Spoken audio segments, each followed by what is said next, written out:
राधे राधे बच्चों। तो कैसे हैं आप सब? आशा करती हूँ मैं आप सब लोग एकदम मस्त हैं, व्यस्त हैं और अपने पढ़ाई में एकदम दिल लगा कर व्यस्त हैं।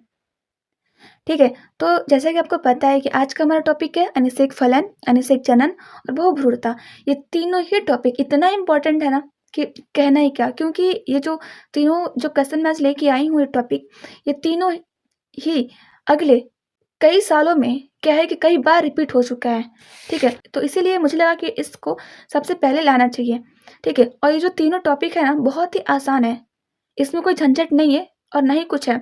जो हेडिंग हेडिंग खुद बताता है कि हाँ मैं हूँ, ये मुझे लिख दो, लेकिन फिर भी पता नहीं क्यों बच्चे लिख नहीं पाते हैं।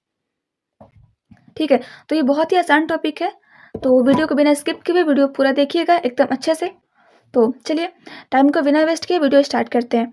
लेकिन उससे पहले अगर आप चैनल पे पहली बार आए हैं तो प्लीज़ आप चैनल को सब्सक्राइब कर दीजिए, ताकि जब भी मैं ऐसे ही इम्पोर्टेंट से इम्पोर्टेंट वीडियो को अपलोड करूं तो सबसे पहले आप तक मेरा नोटिफिकेशन जरूर जाए। ठीक है, अगर आपको वीडियो अच्छा लगे और आपको ये जो टॉपिक है याद हो जाए तो आप वीडियो को लाइक शेयर एंड कमेंट भी जरूर कर दीजिएगा। तो चलिए शुरू करते हैं अनिषेक फलन। तो अनिषेक फलन में क्या होता है, तो सबसे पहले तो मैं बता देती हूँ आपको निषेचन क्या होता है।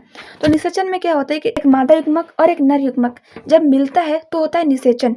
लेकिन अनिषेक फलन में क्या होता है कि इसमें ना अंडाशय से इसमें क्या होता है कि बिना निषेचन के ही फल का निर्माण हो जाता है। क्या होता है, बिना निषेचन के ही फल का निर्माण हो जाता है और इसी प्रक्रिया को बोलते हैं अनिषेक फलन। तो बस इतना ही अनिषेक फलन। ठीक है, तो चलिए देख लेते हैं थ्योरी में क्या लिखा है कि अंडाशय से बिना निषेचन के फल निर्माण की क्रिया को अनिषेक फलन कहते हैं। अब देखो फल किससे निर्माण होता है, फल का निर्माण किससे होता है, तो वो होता है अंडाशय वाले भाग से होता है ना। तो अंडाशय से किसका निर्माण होता है, फल का। और कैसे होता है, बिना निषेचन के। तो बिना निषेचन के अंडाशय से फल का जब निर्माण होता है तो उसको बोलते हैं कि अनिषेक फलन। ठीक है, और ये जो फल होते हैं बिना निषेचन के होंगे तो इसमें बीज कहाँ से होंगे। ठीक है, इसमें बीज नहीं होते हैं, तो इसके एग्जाम्पल तो नहीं लिखा है यहाँ पर, लेकिन मैं आपको बता देती हूँ। अगर आप नोट करना चाहो तो कर सकते हो, जैसे केला, केले में कोई बीज देखा है आपने। ठीक है, तो केले में क्या होते हैं, बीज नहीं होते हैं, क्योंकि केले क्या होते हैं, अनिषेक फलन होते हैं। और अंगूर भी बीज रहित होते हैं ना, तो इसमें भी क्या होते हैं, बीज नहीं होते हैं, तो यानी कि अनिषेक फलन होते हैं। तो ये था हमारा अनिषेक फलन। अब बात करते हैं अनिषेक जनन के बारे में। तो अनिषेक जनन क्या है, तो ये क्या होता है कि अंड कोशिका से बिना निषेचन के भ्रूण का बनना क्या कहलाता है, अनिषेक जनन कहलाता है। ठीक है, भ्रूण बनने की घटना को अनिषेक जनन कहते हैं।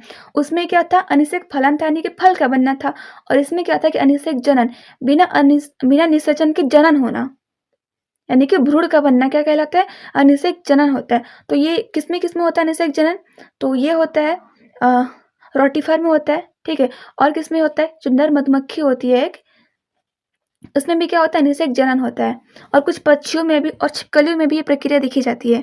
ठीक है, तो आपको इतना डीपली नहीं लिखना है, बस आप इतना भी लिख दोगे, एक दो एग्जाम्पल लिख दोगे, इनफ है। ठीक है, अब आते हैं सबसे इम्पोर्टेंट टॉपिक बहुभ्रूणता पर। जो बहुभ्रूणता है इसमें क्या होता है। ठीक है, बहुभ्रूणता मतलब क्या, हेडिंग से क्या पता चल रहा है कि बहु मतलब बहुत ज्यादा और भ्रूणता मतलब भ्रूण, मतलब कहीं एक जगह किसी एक चीज में बहुत ज्यादा भ्रूण की मात्रा हो गई है तो उसे क्या बोलेंगे, बहुभ्रूणता बोलेंगे। ठीक है, अपने आप में तो हेडिंग इतना तो बता रहा है, तो आपको इतना तो पता चल रहा है। ठीक है, अभी देखते हैं क्या डिफिनेशन इसका, कि ये क्या होता है कि एक बीजांड या बीज में से अधिक भ्रूण का उत्पन्न होना बहुभ्रूणता कहलाता है। बीजांड में क्या होगा, बीज बहुत ज्यादा हो जाएगा तो उसे क्या बोलेंगे, बहुभ्रूणता बोलेंगे। लेकिन सिर्फ इतना ही नहीं लिखना है, क्योंकि वो डिपेंड करता है मार्क्स के ऊपर। अगर ज्यादा मार्क्स का है 3-4 नंबर का तो कुछ ज्यादा लिखना पड़ेगा हमें ना, क्योंकि हम लोग 12th क्लास में है। फिर क्या लिखना है हमें कि जो इसकी खोज है ना, किसने किया था, वो एवी लीवेनहॉक जी ने इसका खोज किया था। और कब किया था, 1791 में संतरे के बीज में की थी इन्होंने।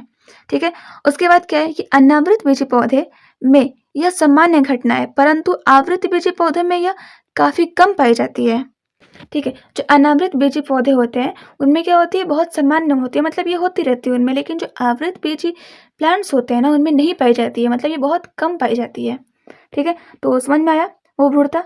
अगर बात करें बहुभ्रूणता की एग्जाम्पल की, तो उसमें हम क्या बोल सकते हैं, तो वो क्या है, संतरा।